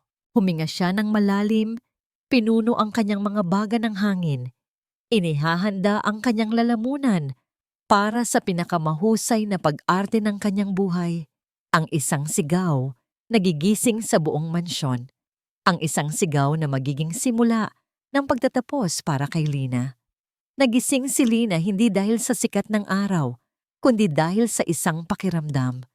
Isang pakiramdam na may nagmamasid. Ngunit nang imulat niya ang kanyang mga mata, wala siyang nakitang iba, kundi ang pamilyar na mga anino sa kanyang maliit na silid. Marahil ay panaginip lang. Bumangon siya at naupo sa gilid ng kama. Niyakap ang kanyang mga tuhod. Sa kabila ng lahat ng nangyayari, may mga sandaling tulad nito na nakakahanap siya ng kapayapaan. Ang katahimikan ng umaga, ang pag-asa na makikitang muli ang mabait na mukha ni Papa Rafael niya, at ang munting candy na ibinigay sa kanya ni Kuya Rico na hanggang ngayon nakatago pa rin sa ilalim ng kanyang unan. Ngunit ang kapayapaang yon ay biglang winasak. Isang sigaw. Isang matinis, nakakakilabot na sigaw ang bumasag sa katahimikan ng buong mansyon. Galing ito sa ibaba, sa silid ng mag-asawa. Ang sigaw ay puno ng takot at pagkabigla. Tulong! Magnanakaw! Napatayo si Lina. Ang kanyang puso ay biglang kumabog ng napakabilis. Sinundan iyon ng mga yabag na nagtatakbuhan, mga pinto na bumabagsak at mga boses na nagkakagulo.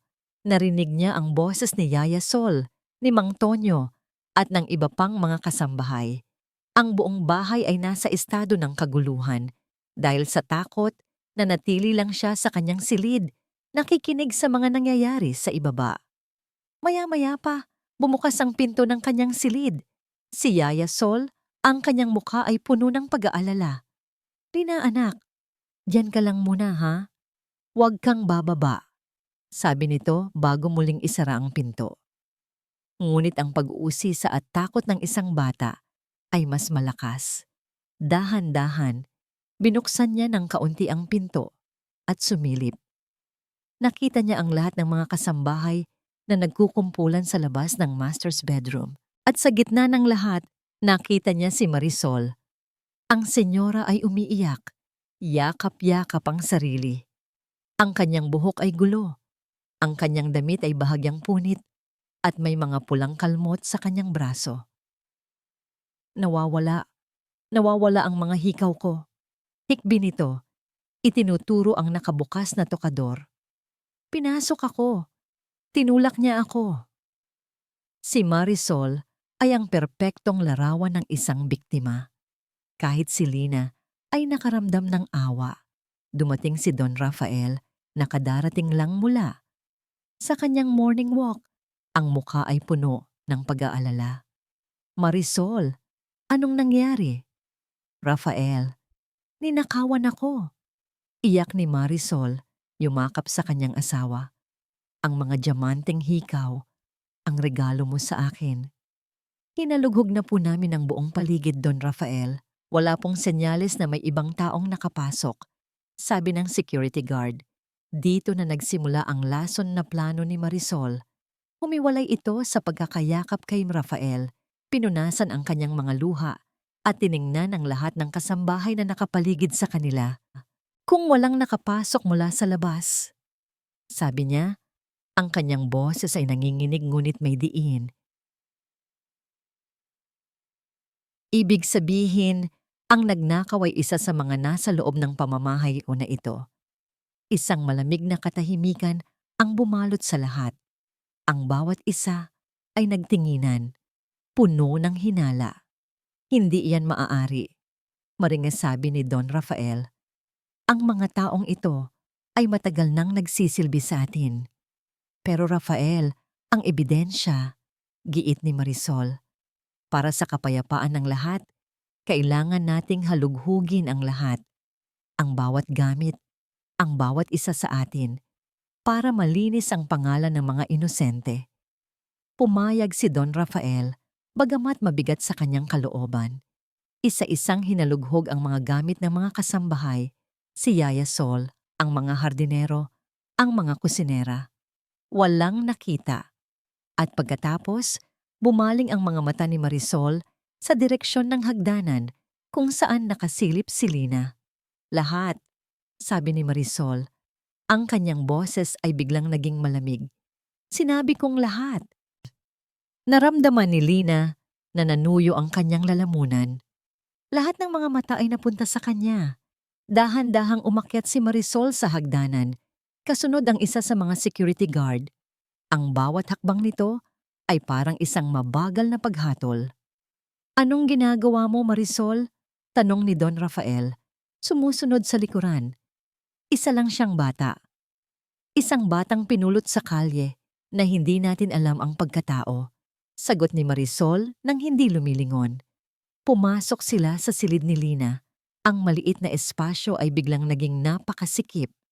Walang emosyon na itinuro ni Marisol ang lumang backpack ni Lina. "Tingnan ninyo dyan." Lumuhod ang guard at binuksan ang bag. Kinapa ang loob. Sa una ay wala itong nakita. Ngunit kinapa niyang muli, mas malalim. At pagkatapos, isang kislap. Inilabas ng guard ang kanyang kamay. Sa gitna ng kanyang palad, kumikinang sa liwanag ng umaga ang isang maliit na diamanteng hikaw. Sa sandaling iyon, ang mundo ni Lina ay gumuho. Narinig niya ang mga bulungan, ang mga impit na sigaw ng pagkagulat mula sa mga kasambahay. Ngunit ang tanging nakikita niya ay ang mga mata ng mga tao sa paligid niya. Ang mga mata ni Yaya Sol na puno ng hindi makapaniwalang sakit.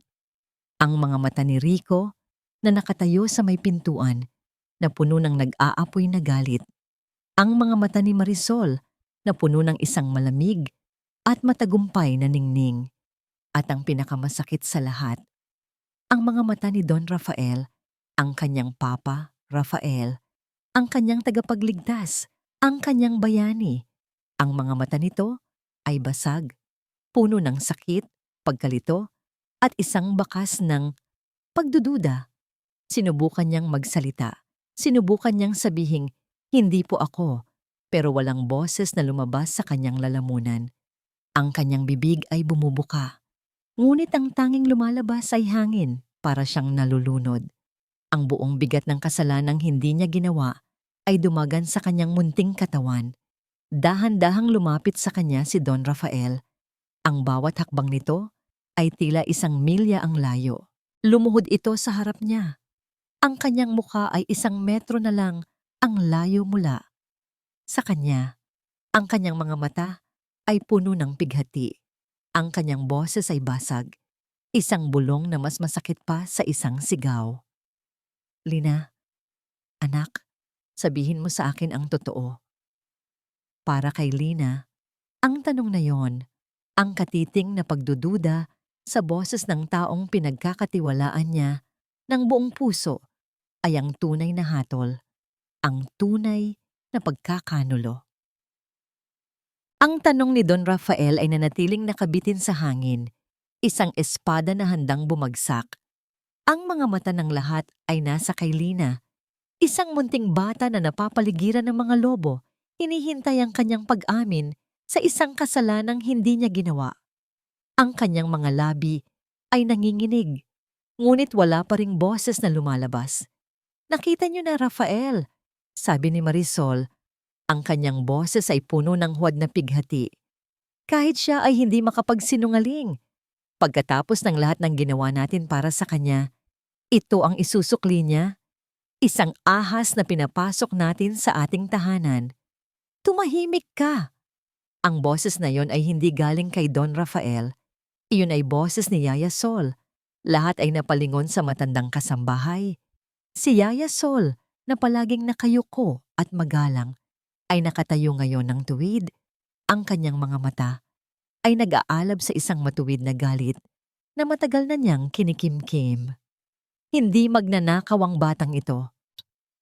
Marin niyang sabi, humakbang palapit kay Lina na para bang isang inahing manok na poprotekta sa kanyang sisiw. At alam na alam mo yan, Senyora Marisol. Nagulat si Marisol sa biglaang katapangan ng matanda. Ano ang pinagsasabi mo, Yaya?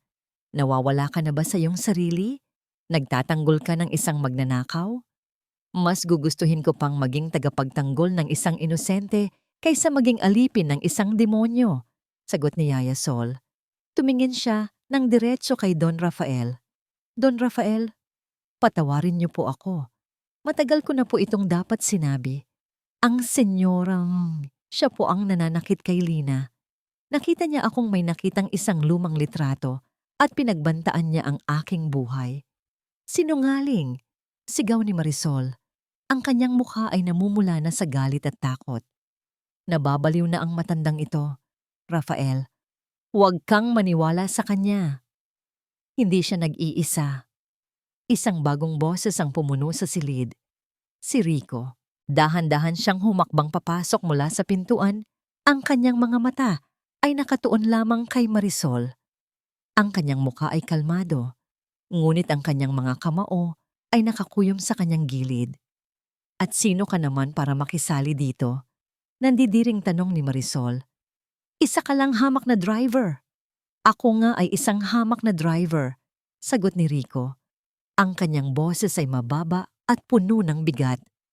Pero bago ako naging driver sa pamamahay na ito, ako muna ang lalaking pinangakuan mo ng habambuhay, Marisol. Isang nakabibinging katahimikan ang bumalot sa silid. Maging si Don Rafael ay natigilan. Ang mga salita ni Rico ay parang isang bombang sumabog at lahat ay naghihintay sa pagbagsak ng mga piraso nito. Anong ibig mong sabihin? Tanong ni Don Rafael. Ang kanyang tingin ay nagpapalipat-lipat mula kay Rico patungo sa kanyang asawa. Si Marisol ay parang isang estatwang nabasag. Ang lahat ng kulay ay nawala sa kanyang muka. Wag, wag kang maniwala sa kanya, Rafael. Kasinungalingan ang lahat. Isa siyang estranghero. Ngunit hindi na siya pinansin ni Rico. Nagpatuloy ito sa pagsasalita. Ang kanyang boses ay isang testamento ng lahat ng sakit na kanyang tiniis. Ang litratong nakita ni Yaya Sol, litrato nating dalawa iyon. Noong mga panahong masaya pa tayo sa ating kapiranggot na buhay, noong mga panahong nangangarap pa tayo sa ilalim ng iisang buwan. Mula sa ilalim ng kanyang damit, inilabas ni Rico ang kanyang kwintas, ang kalahating buwan na kapares ng kay Lina. Ipinakita niya ito sa lahat. Ang kwintas na ito, sabi niya, ay simbolo ng ating mga pangarap.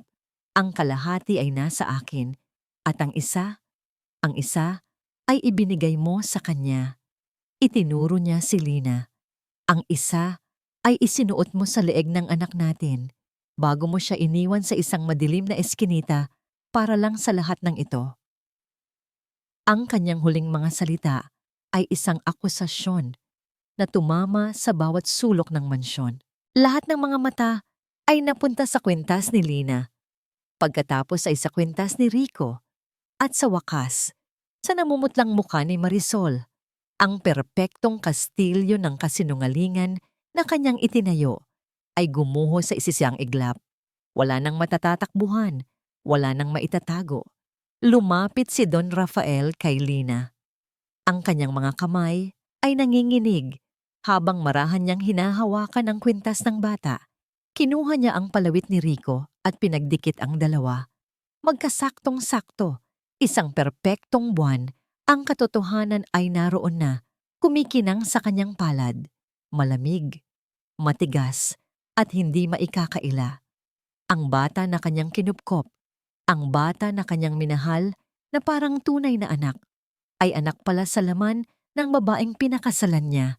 Isang anak na itinakwil at pinahirapan. Dahan-dahan, tumayo si Don Rafael. Ang kanyang muka ay walang emosyon. Ngunit sa kanyang mga mata, isang bagyo ang nabubuo. Ang sakit, ang galit, ang pagkakanulo. Lahat ay nagsasama-sama. Binitawan niya ang mga kwintas at humarap siya sa kanyang asawa. Sa wakas, nagsalita siya. Ang kanyang boses ay hindi isang sigaw, hindi isang pakiusap. Ito ay malamig. Kasing lamig ng isang puntod. Lahat ng ito, para lang sa pera? Tanong niya. Ang bawat salita ay isang mabagal na paghatol. Itinakwil mo ang sarili mong anak. Para sa lahat ng ito? Ang tanong ni Don Rafael ay hindi na nangailangan ng sagot. Ang katahimikan at pagkaguho sa mukha ni Marisol ay sapat ng kumpirmasyon. Ang babaeng minahal niya, ang babaeng pinagkatiwalaan niya, ang babaeng ipinagtanggol niya. Lahat ay isang malaking ilusyon, isang magandang panaginip na naging pinakamasaklap na bangungot. Umalis ka, sabi ni Don Rafael. Ang kanyang boses ay kalmado, ngunit ang kalamigan nito ay tumagos sa buto ng lahat ng nakarinig. Tumingin si Marisol sa kanya, ang kanyang mga mata ay nagmamakaawa sa unang pagkakataon. Rafael, mahal, pakinggan mo ako. Magpapaliwanag ako. Sinabi kong umalis ka. Ulit ni Don Rafael, mas may diin ngayon, isang ugat ang pumitik sa kanyang sentido. Kunin mo ang mga damit mo, ang mga alahas na bigay ko, at pagkatapos ay lumayas ka sa pamamahay na ito at huwag ka nang magpapakita pa kahit kailan. Pero saan ako pupunta? Hikbi ni Marisol. Ang kanyang pag-arte ay napalitan na ng totoong desperasyon. Wala akong babalikan. Kung saan ka man nanggaling bago mo ako niloko. Sagot ni Don Rafael.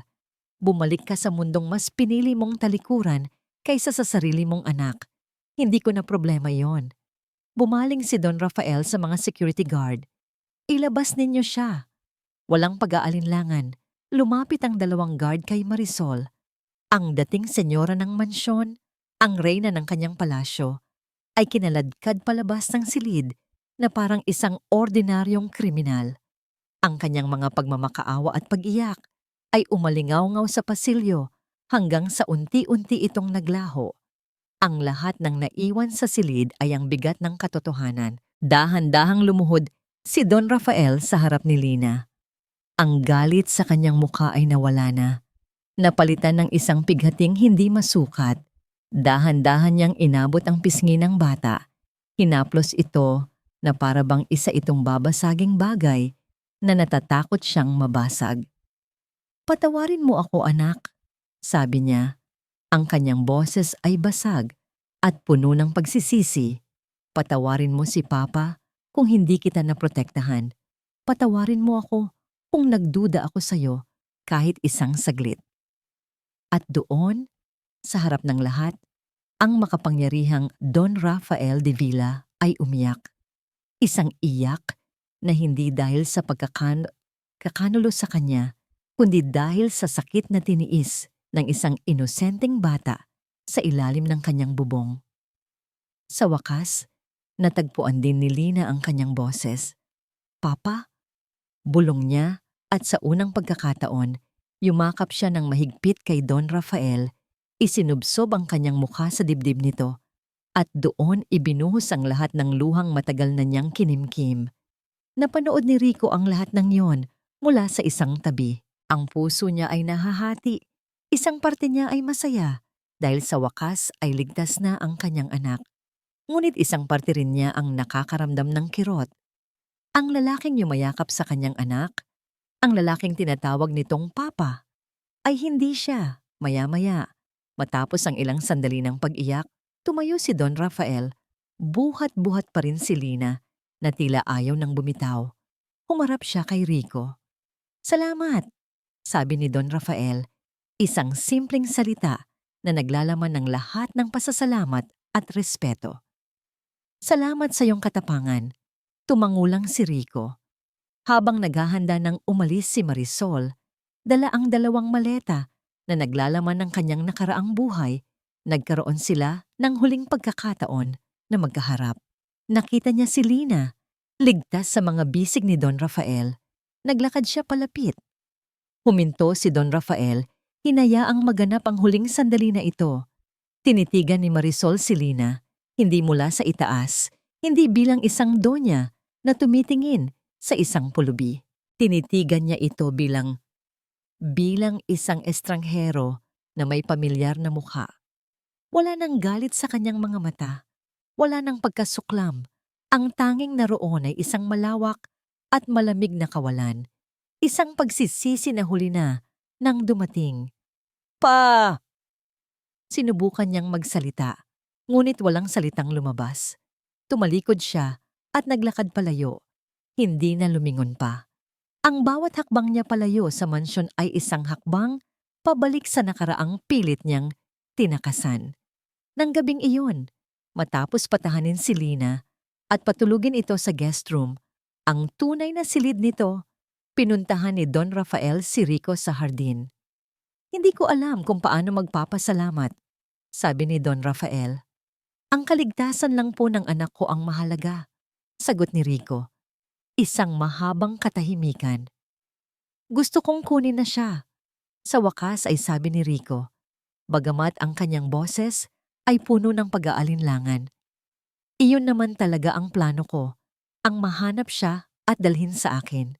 Tumingin si Don Rafael sa bintana ng silid ni Lina kung saan may maliit na ilaw na nakabukas. "Alam ko, at karapatan mo yon. Ikaw ang kanyang ama." Ngunit, sabi ni Rico, at isang buntong hininga ang kumawala sa kanya. "Naririnig ko kung paano kanya tawaging Papa. Nakikita ko kung paano kumislap ang kanyang mga mata kapag kasama ka. Kung kukunin ko siya ngayon, isa na namang sakit ang idudulot ko sa kanya. Muli ko na naman siyang aalisin sa isang tahanang kanyang minahal." Humarap si Rico kay Don Rafael. Ang kanyang mga mata ay puno ng isang mabigat na desisyon. Mahal na mahal ko ang anak ko at dahil mahal ko siya, ang kaligayahan niya ang uunahin ko. Naiwan si Don Rafael na walang masabi. Ang kadakilaan ng puso ng lalaking nasa harap niya ay isa pang sampal sa kanya, isang paalala kung gaano siya naging bulag. Isang mahirap na desisyon ang nasa kanyang harapan. Ang kinabukasan ng isang batang 2 beses nang inabando na ay nakasalalay ngayon sa pag-uusap ng 2 lalaking parehong nagmamahal sa kanya. Sa unang pagkakataon sa loob ng napakatagal na panahon, nagising si Lina na hindi mabigat ang dibdib. Ang unang bumungad sa kanya ay hindi ang madilim na kisame ng attic, kundi ang sinag ng araw na tumatagos sa malinis na bintana ng guest room. Ang kanyang tunay na silid, ang hangin ay amoy bulaklak mula sa hardin, at ang tanging naririnig niya ay ang mahinang huni ng mga ibon. Wala nang takot, wala nang pagbabanta, tanging kapayapaan. Bumangon siya at nakita niya sa paanan ng kanyang kama ang isang bagong bestida, kulay dilaw na parang sikat ng araw. Isang regalo mula kay Yaya Sol. Pagbaba niya para mag-almusal, ang mahabang mesa ay hindi na isang lugar ng takot. Nakaupo roon si Don Rafael, nagbabasa ng dyaryo, ngunit nang makita siya nito, isang nangiti ang agad na gumuhit sa mukha nito. Isang ngingiting totoo, walang halong pag-aalala, puno ng purong pagmamahal. Magandang umaga, aking munting prinsesa, bati nito. Habang kumakain sila, naupo si Don Rafael sa tabi niya. Hinawakan nito ang kanyang maliliit na kamay. Lina anak, malumanay nitong simula. Kailangan nating mag-usap tungkol kay Kuya Rico mo. Tumigil sa pagkain si Lina at tumingin sa kanya. Nag-usap kami kagabi. Pagpapatuloy ni Don Rafael. Si Rico, siya ang tunay mong tatay, Lina. Ang tatay na galing ka. Kaya pala ganoon na lang ang pag-aalala niya sa'yo. Pinroseso ni Lina ang mga salita. Ang lalaking laging nagbibigay sa kanya ng candy.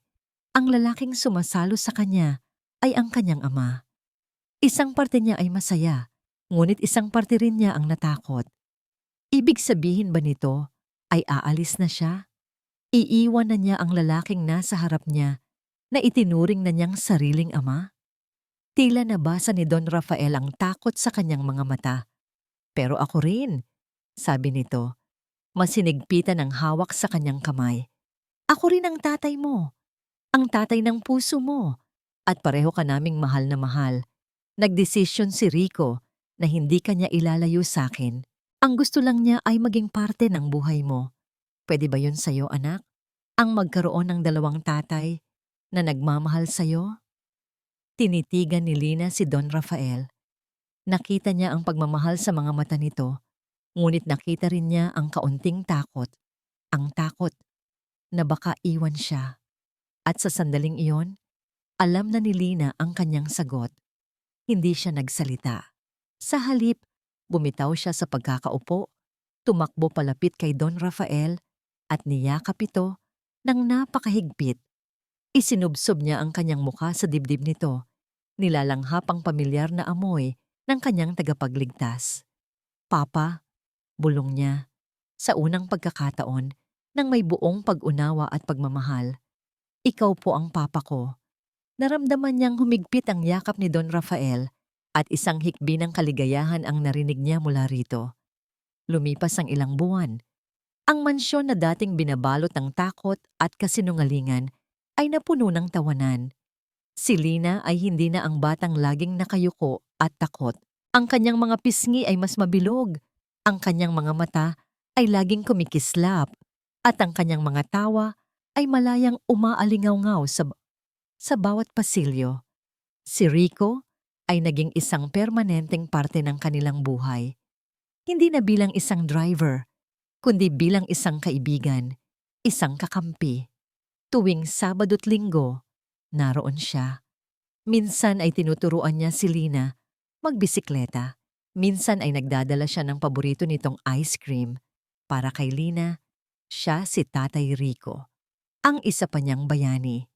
Isang hapon, sa malawak na hardin ng mansyon, silang tatlo ay magkakasama. Ang araw ay apalubog na at ang langit ay kulay kahel. Nagpalipad sila ng saranggola. "Sige na anak, bilis pa sa pagtakbo." Sigaw ni Don Rafael, hawak-hawak ang rolyo ng sinulid. "Kaya mo yan, prinsesa. Hayaan mong dalhin ng hangin." Sigaw naman ni Rico na siyang nag-alalay sa saranggola para sa tamang paglipad. Tumatakbo si Lina sa damuhan. Ang kanyang buhok ay sumasayaw sa hangin. Ang kanyang tawa ay sumasabay sa ihip nito. Sa isang perpektong sandali, bumitaw si Rico sa saranggola.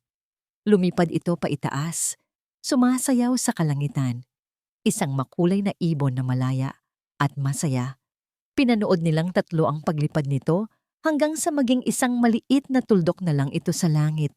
Nang mapagod, naglakad sila pabalik sa mansyon. Ang araw ay tuluyan ng lumulubog sa kanluran. Naglalakad si Lina sa gitna. Ang kanyang kanang kamay ay hawak ni Don Rafael. Ang kanyang kaliwang kamay ay hawak ni Rico. Tumingin siya sa kanan, sa kanyang papa na nagligtas sa kanya mula sa bagyo. Tumingin siya sa kaliwa, sa kanyang tatay na naghahanap sa kanya mula sa nakaraan. Ang dalawang lalaking nagmula sa magkaibang mundo, pinag-isa ng iisang pagmamahal para sa kanya. Hindi perpekto ang kanyang pamilya. Hindi ito pangkaraniwan. Ngunit para sa kanya, ito ay buo. Ito ay totoo. Tumingin siya sa harap, sa papalubog na araw na nagbabadya ng isang bagong umaga. At sa kanyang mukha, isang ngiti ang sumilay, isang ngiting dalisay, payapa, at puno ng walang hanggang pasasalamat. Sa wakas, nakauwi na siya.